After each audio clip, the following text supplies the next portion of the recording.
Knee pain sucks! Like a lot. There is nothing worse than not being able to walk up and down stairs and do movements that your body should naturally be able to do. I lived with knee tendonitis for years. After practice, after games, my knees would be on fire, like flames. So today I'm going to show you how I was able to go from tendonitis and knee pain almost every single day to having my knees the strongest, the healthiest, and the most bulletproof it has ever been. I'm going to show you the easy steps that I took to make sure that my knees were strong, healthy, and I can do whatever I want. Grab yourself a foam roller. You're going to roll out your fascia and the muscles in your leg to loosen them up. Roll out the front and both sides of your thighs. Feel around for knotty or sensitive areas and spend at least 30 seconds to 1 minute per side. Think of rolling out your fascia like ironing a rumpled up t-shirt. If you take a look at my face, you'll see that it is uncomfortable. It will feel weird the first time you do it, but the more you do it, the better it's gonna get and you'll get used to it. It hurts so good. Now that you're all nice and loose, you're ready to load your knees. If you've watched any knees over toes guy videos, you'll know about the Patrick step up. I've been doing this exercise for years and it works like magic. Start with a platform at least 4 to 6 inches off the ground, or you can even use a step. Extend your hips, start the movement with your knees, and with the other leg you're going to tap the ground. Make sure you do this as controlled as possible with no pain. This exercise is great because it works on strengthening the tendons of the knee in its weakest position. Now when you're comfortable and your knee doesn't hurt like hell when you do it, you can increase the height gradually.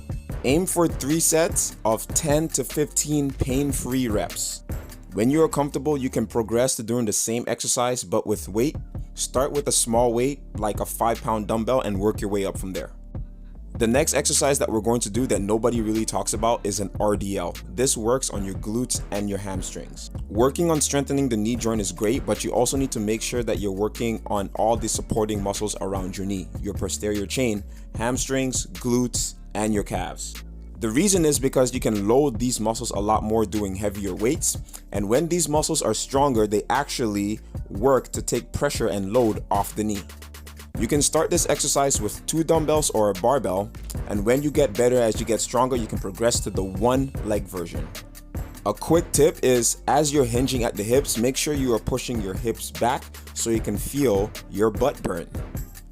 Aim for 3 to 4 sets, 10 to 12 reps with these exercises. Next up, we're going to do some isometrics, which are like medicine to your tendons. Grab a kettlebell or strap a dumbbell to your foot. You're going to do a seated leg extension. Make sure you squeeze and contract your quad as hard as you can with no pain. If you ain't shaking, you ain't trying. Aim to hold it for 30 to 45 seconds, 3 sets. When you're ready, you can move on to the isometric version of a couch stretch. This exercise works on strengthening the tendon in the lengthened position, which is extremely important. You're going to set up by placing your knee right under your hip, tilt your rib cage down by bracing your core, squeeze your butt, pushing your hips forward. If you do this right, you will feel a stretch from your hip down to your knee. With your back foot, you're going to try to kick through the chair using as much force as you can without any pain. Aim for 3 sets, 30 to 40 seconds. It will burn. So that is how you bulletproof your knees. That's how you get strong joints. Just a reminder, before you progress through each level with each exercise, make sure you can do each level without pain. Other than that, if you enjoyed the video, make sure you share, like, and subscribe. Be a beast always. I will see you next time.